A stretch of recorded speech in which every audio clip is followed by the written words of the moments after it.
Fred మెక్ఎలన్ గారు చాలా beautiful coat అనేది చెప్పారనమాట. మనకి ఎప్పుడు కూడా ట్రేడ్ డెవలప్ అవ్వాలి, డెవలప్ అయిన తర్వాత దాంట్లో ఏంటంటే ఒక ఆపర్చునిటీ అనేది చూడాలి. కోర్స్ మన దానికోసం ఏంటంటే పేషెన్స్ అనేది కావాలి. ఎప్పుడు కూడా ట్రేడ్ను చేయొద్దు అని చెప్తారు. సో జనరల్గా ఏంటంటే ట్రేడ్స్ ఫోమో అనేది ఉంటుంది అనమాట, ఫియర్ ఆఫ్ మిస్సింగ్ ఆపర్చునిటీ అని చెప్పేసి రిటైలర్స్ అందరూ ఆపర్చునిటీ లేకపోయినా అక్కడ ఆపర్చునిటీని ఉన్నట్టు ఊహించుకొని క్రియేట్ చేసుకొని ఏంటంటే ఎంట్రీ అనేది తీసుకోవడం జరుగుతుంది. దాని తర్వాత ఏంటంటే లాసెస్ అనేవి పెరుగుతూ ఉంటాయి అనమాట. సో దాన్ని అవాయిడ్ చేయాలంటే ఫస్ట్ మనకి ఏంటంటే ఒక ఐడియా ఉండాలి. ఏది ఇక్కడ ఏమంటున్నారంటే చార్ట్ ప్యాటర్న్స్ అనేవి చాలా వర్కౌట్ అవుతాయి అని చెప్పేసి చెప్తున్నారనమాట. ఎనీహౌ ఏంటంటే ఈ వీడియోలో మనం దాని గురించి డిస్కస్ చేసుకుందాం. ఇక్కడ మనం డిస్కస్ చేసుకోబోయే 5 పాయింట్లు అనేవి ఏ విధంగా ఇంపాక్ట్ చేస్తాయి అనేది ఒకసారి చూద్దాం. ఈరోజు ఈ యొక్క పర్టికులర్ ట్రేడ్ అనేది నేను టెలిగ్రామ్లో అప్డేట్ చేశాను. ఇక్కడ నేను పెట్టిన కామెంట్ ఏంటంటే ప్రాఫిట్ బుకింగ్ జరుగుతుంది అని చెప్పేసి. సో నాకు ఎలా తెలిసింది అంటే నాకు ఎవరు తెలియదు, ఆపరేటర్స్ ఎవరు తెలియదు, బట్ ఇక్కడ ప్రైస్ యాక్షన్ చెప్తూ ఉందన్నమాట. సో దీని వెనక కొంత ప్రాసెస్ అయితే ఉంది. సో ఏంటంటే ఆ యొక్క ప్రాసెస్ అనేది షేర్ చేస్తే మైట్ బి మీకు కూడా హెల్ప్ అవుతుందని చెప్పేసి నేను అనుకుంటున్నాను. ముఖ్యంగా మనం చూసిన చార్ట్ వచ్చేసరికి నిఫ్టీ 50, దాని తర్వాత మన ట్రేడ్ ఎంట్రీ ట్రిగ్గర్ చేసిన తర్వాత దగ్గర దగ్గర 70 to 80 పాయింట్స్ కిందకి వెళ్ళటం అనేది జరిగింది. మనం చూసిన టైం ఫ్రేమ్ వచ్చేసరికి 15 minutes time frame. So first మనం ఫోకస్ చేయాల్సింది ఏంటంటే 5 విషయాల్లో. ఒకటి ట్రేడ్ లొకేషన్ అంటాం సింపుల్గా. మనకి ఎక్కడ ఎంట్రీ తీసుకుంటే బెటర్ రిజల్ట్స్ వస్తాయి అనేది ట్రేడ్ లొకేషన్ అనమాట. ఫర్ ఎగ్జాంపుల్ మార్కెట్ అనేది ఇలా వెళుతూ ఉంది. ఏ అనే వ్యక్తి ఉన్నాడు, బి అనే వ్యక్తి ఉన్నాడు, అండ్ సి అనే వ్యక్తి ఉన్నాడు. ఇతను బై చేశాడు, ఇతను బై చేశాడు, అండ్ బి కూడా బై చేశాడు. బట్ ఎవరు బెటరు అంటే నా దృష్టిలో ఏ లేదా బి అనేది బెటర్ అనమాట. ఎందుకంటే వాళ్ళు ఎర్లీ ఎంట్రీ అనేది తీసుకున్నారు, అంటే పొటెన్షియల్ ఎంట్రీ అంటాం దీన్ని సింపుల్గా చెప్పాలంటే. ఎందుకు అంటే రిస్క్ రివార్డ్ అనేది సికి కంపేర్ చేసినప్పుడు బికి కానీ ఏకి కానీ ఏంటంటే బెస్ట్ ప్రాఫిట్ ఛాన్సెస్ ఉంటాయి అన్నమాట. అంటే ఎర్లీగా వీళ్ళు ట్రేడ్ రివర్సల్స్ని ఐడెంటిఫై అనేది చేసుకొని ఎంట్రీ అనేది తీసుకున్నారు కాబట్టి ఆబ్వియస్గా వాళ్ళు బెటర్ పొజిషన్లో ఉంటారనమాట. అయితే ఇక్కడ డిఫరెంట్ ప్యాటర్న్స్ని మనం అబ్జర్వ్ చేస్తే ట్రేడ్ లొకేషన్స్ అనేవి based on the different patterns అనేది మనకి అవైలబుల్గా ఉంటాయి. స్మాల్ పిన్నెంట్ అంటాం, ఫ్లాగ్ అంటాం, అండ్ కన్సోలిడేషన్ బ్రేక్అవుట్ అంటాం. ఇవన్నీ కూడా ఏంటంటే మనం ట్రేడ్ లొకేషన్స్ అని చెప్పేసి చెప్పుకోవచ్చు. దాని తర్వాత వెరీ ఇంపార్టెంట్గా ప్రైస్ యాక్షన్లో మనం ఏంటంటే as per the dough theory simple price action అనేది మనం ఫాలో అయ్యామంటే ఎక్సలెంట్ రిజల్ట్స్ అనేది వస్తాయి అన్నమాట. సో ఇంతకుముందు మనం చెప్పుకున్నాం ఇది ప్రీవియస్ రెసిస్టెన్స్ లెవెల్ అని చెప్పేసి, అండ్ ఇది బ్రేక్అవుట్ అని చెప్పేసి. దాని తర్వాత ఇక్కడ బ్రేక్అవుట్ ప్రీవియస్గా ఏదైతే రెసిస్టెన్స్ లాగా ఉందో అక్కడ బ్రేక్అవుట్ జరిగిన తర్వాత దాన్ని మనం ఏమనుకోవచ్చు అంటే చేంజ్ ఇన్ పొలారిటీ అంటాం. ఓకే, ప్రీవియస్ రెసిస్టెన్స్ అనుకున్నది ఏంటంటే ఇప్పుడు సపోర్ట్ అయిందనమాట. ఈ యొక్క పర్టికులర్ కాన్సెప్ట్ అనేది ఈరోజు మనకి హెల్ప్ చేసింది ట్రేడ్ డెసిషన్ తీసుకోవడంలో. నెక్స్ట్ ఏంటంటే మనకి చార్ట్ అనాలిసిస్ అనేది చేయగలగాలి, ఈ second point. So chart analysis అంటే మనకి ఎవరు చెప్తారు అంటే క్యాండిల్ స్టిక్స్ చెప్తాయి అనమాట. ఈ యొక్క పర్టికులర్ క్యాండిల్ స్టిక్స్ చాలా ఇన్ఫర్మేషన్ అనేది ఇస్తాయి. మనం వాటి మీద కన్నా చాలా జాగ్రత్తగా ఫోకస్ అనేది చేస్తే బెస్ట్ రిటర్న్స్ మనం తీసుకోవడానికి పాసిబిలిటీ ఉంటుంది. ఇంతకుముందు మార్నింగ్ స్టార్ ప్యాటర్న్ గురించి డిస్కస్ చేసుకున్నాం. అసలు ఈ మార్నింగ్ స్టార్ అంటే ఏంటి, ఈ యొక్క ప్యాటర్న్ ఎందుకు ఫార్మేషన్ జరిగిద్ది, దీని వెనక అసలు లాజికల్గా మనం ఎటువంటి థాట్ ప్రాసెస్ అనేది పెట్టుకోవచ్చు అనేది దాంట్లో క్లియర్గా డిస్కస్ చేసుకున్నాం. సో ఒక్కొక్కసారి మనకి ఏంటంటే బుల్లిష్ ఎంగల్ఫింగ్ క్యాండిల్ అంటాం, ఓకే, లేకపోతే కికింగ్ స్టార్ క్యాండిల్ అంటాం. ఇవన్నీ బేరిష్ అరామీ, బుల్లిష్ అరామీ అంటుంటాం అనమాట. ఇవి డిఫరెంట్ కాంటెక్స్ట్తో ఉంటాయి. వాటిని మనం అనలైజ్ చేయగలిగితే ఏంటంటే మనకి పొటెన్షియల్ ఎంట్రీ ఉన్న లొకేషన్ అనేది దొరుకుతుంది అనమాట. దాని తర్వాత మనం చూసుకోవాల్సింది ఏంటంటే ఎంట్రీ పాయింట్. ఇవన్నీ చూసిన తర్వాత థర్డ్ పాయింట్ ఏంటంటే ఎంట్రీ పాయింట్. ఎక్కడ ఎంట్రీ తీసుకుంటే మనకి రిస్క్ రివార్డ్ ఫేవర్గా ఉంటుంది అనేది చూసుకోవాలి. సో రిస్క్ రివార్డ్ ఫేవర్గా లేదనుకోండి, అటువంటి ఎంట్రీస్ని ఏంటంటే మనం అవాయిడ్ చేయాలి.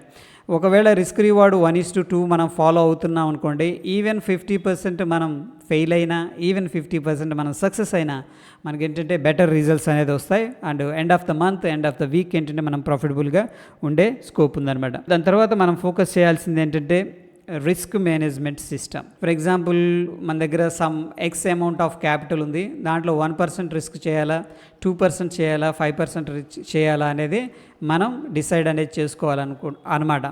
So based on that risk management అంటే మనం ఎప్పుడైతే ట్రేడ్ అనేది ప్లాన్ చేసుకుంటామో, ఒకవేళ మార్కెట్ మనకి ఎగెనిస్ట్గా వెళ్ళినా మన ఎమోషన్స్ అనేవి కంట్రోల్లో ఉంటాయి. ఎందుకంటే మనం స్ట్రిక్ట్గా రిస్క్ మేనేజ్మెంట్ సిస్టమ్ మీద ఫోకస్ అనేది చేసాం. సో ఒకవేళ మనం రాంగ్ అయితే ఈ రిస్క్ మేనేజ్మెంట్ సిస్టమ్ ప్రకారం ఏంటంటే ఎగ్జిట్ తీసుకోవడం వల్ల మనకేంటంటే ఆ ఎమోషన్ నుంచి చాలా వాటికి ఏంటంటే కంట్రోల్ చేసుకునే పాసిబిలిటీ ఉంటుంది. ఇక్కడ ప్రాఫిట్ బుకింగ్ అనేది కూడా వెరీ వెరీ ఇంపార్టెంట్. ఇది 5th పాయింట్ అనమాట. మనం ఇంతకుముందు చెప్పుకున్నాం 10 రూపాయలు లాస్ అవుతున్నాం అండ్ ₹1 బుక్ చేస్తున్నాం. ఇది కరెక్ట్ పద్ధతి కాదనమాట. దానికోసం ఏంటంటే మనం profit booking and profit target అనొచ్చు. ఏ లెవెల్ దగ్గర ఎగ్జిట్ తీసుకుంటే మనకి బెనిఫిట్ ఉంటుంది అనేది కూడా ముందుగానే ప్లాన్ అనేది చేసుకోవాలి. మనం చూస్తున్న చార్ట్ వచ్చేసరికి 15 minutes టైం ఫ్రేమ్.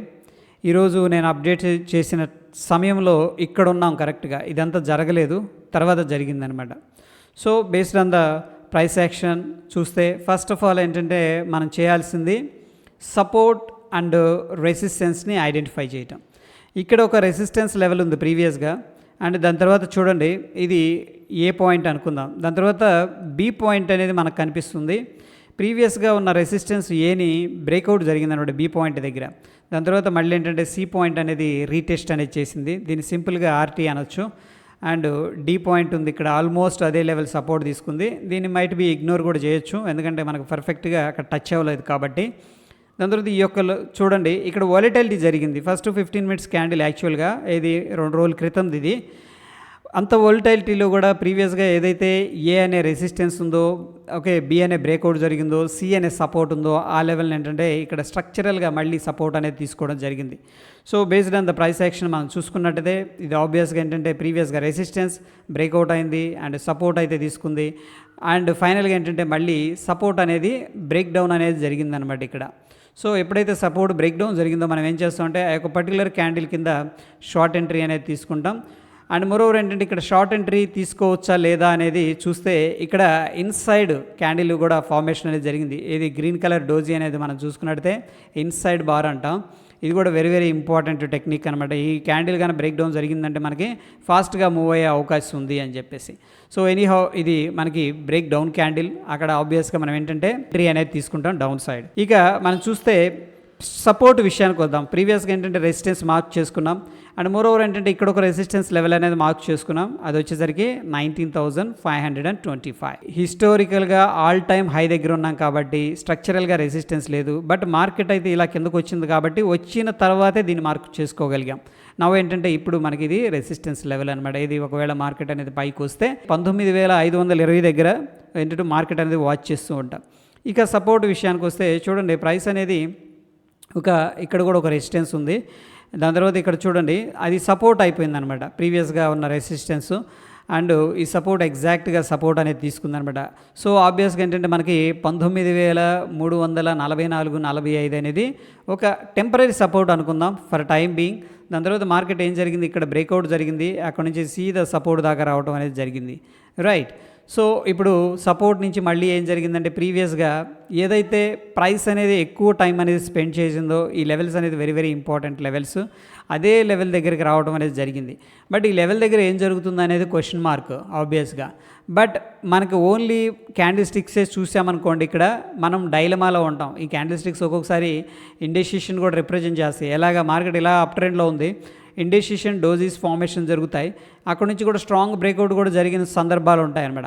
అందుకని మనం ఏంటంటే మార్కెట్ యొక్క స్ట్రక్చర్ను కూడా అబ్జర్వ్ చేస్తే ప్రీవియస్గా చాలా పివోట్ పాయింట్స్ అనేది ఈ యొక్క లెవెల్ దగ్గర కనిపిస్తూ ఉన్నాయి. సో మల్టిపుల్ ఫ్యాక్టర్స్ అనేవి మనకేం సజెస్ట్ చేస్తున్నాయి అంటే ప్రాబబిలిటీ ఉంది ఇక్కడ రెసిస్టెన్స్ లాగా ఉండటానికి అని చెప్పేసి. సో సేమ్ చార్ట్ని మనం ఏం చేయొచ్చు అంటే లోవర్ టైం ఫ్రేమ్స్కి కన్వర్ట్ చేసుకొని ఎంట్రీ అనేది తీసుకోవచ్చు. సో ఇంతకుముందు మనం డిస్కస్ చేసుకున్నాం. సో ఇక్కడ చూస్తే మనకి చూస్తున్న chart 15 minutes time frame resistance breakout అయింది, సపోర్ట్ తీసుకుంది అండ్ బ్రేక్ డౌన్ అయింది. దాంతో అదే లెవెల్లో మనకి ఏంటంటే రిజెక్షన్ జరుగుతుంది in 15 minutes time frame. Same చార్ట్ని మనం ఏం చేసామంటే 5 minutes టైం ఫ్రేమ్ అనేది కన్వర్ట్ చేసుకున్నాం అనమాట. ఇక్కడ ఫైర్స్ అకౌంట్ అనేది నేను యూస్ చేస్తున్నాను. దీంట్లో ఉన్న అడ్వాంటేజ్ ఏంటంటే రెండు చార్ట్స్ని మనం సైముల్టేనియస్గా చూడొచ్చు, దానివల్ల ప్లస్ ఉంటుంది మనకి. సో ఎనీహౌ ఇక్కడ ఇంతకుముందు డిస్కస్ చేసుకున్న ప్యాటర్న్ వచ్చేసరికి ఎం ప్యాటర్న్ అనమాట. ఓకే, సో ఇక్కడ based on the M pattern ఏంటంటే మనకి ఇక్కడ కొద్దిగా కన్సాలిడేషన్ అయితే తీసుకుంది. ఆబ్వియస్గా ఈ యొక్క లెవెల్లో మనం ఎంట్రీ అనేది తీసుకోవచ్చు. ఈ యొక్క లెవెల్లో మనం ఏంటంటే రిస్క్ మేనేజ్మెంట్ ఫాలో అవుతున్నాం కాబట్టి స్టాప్ లాస్ అనేది పెట్టుకోవచ్చు. ఒకవేళ మార్కెట్ అనేది పైకి వెళ్ళింది అనుకోండి, ఇక్కడ స్టాప్ లాస్ ఉంటుంది, దట్స్ ఓకే. యాక్సెప్టెన్స్ అనేది మార్కెట్లో ఆబ్వియస్గా కావాలి అని చెప్పేసి డిస్కస్ చేసుకున్నాం. వితౌట్ యాక్సెప్టెన్స్ ఏంటంటే మార్కెట్లో మనం సర్వైవ్ అవ్వలేం.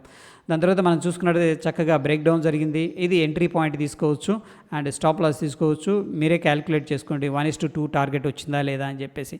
ఒకవేళ ఆప్షన్ బయర్ అయితే అట్లీస్ట్ మీకు 1:1.5 వచ్చినా సరే దాట్ ఈస్ గుడ్. ఎందుకంటే ఆప్షన్స్లో స్కాల్పింగ్ ఎక్కువగా జరుగుతూ ఉంటుంది కాబట్టి. So based on the trade location and chart analysis, entry point, risk management, profit target ఎక్కడ పెడతాం, మనకి ఇక్కడ ప్రీవియస్గా సపోర్ట్ ఉంది కదా, ఆ యొక్క లెవెల్స్ అనేవి మనం టార్గెట్ అనేది తీసుకోవచ్చు. అండ్ ప్రాఫిట్ అనేది పార్షియల్గా బుక్ చేసుకుని కూడా మనం ట్రైలింగ్ అనేది చేసుకోవచ్చు. So that is all about ఏంటంటే ఒక కంప్లీట్ ట్రేడ్ ప్లాన్ అనమాట. హోప్ వీడియో మీకు కొంతైనా హెల్ప్ చేసిందని చెప్పేసి నేను అనుకుంటున్నాను. ఒకవేళ మీకు హెల్ప్ చేసిందంటే డెఫినెట్గా లైక్ చేయండి. కొత్తవారు చూస్తూ మన ఛానల్ సబ్స్క్రైబ్ చేసుకోలేదంటే తప్పకుండా సబ్స్క్రైబ్ చేసుకోండి. మరొక ఎపిసోడ్లో మళ్ళీ కలుసుకుందాం ఫ్రెండ్స్. Thank you.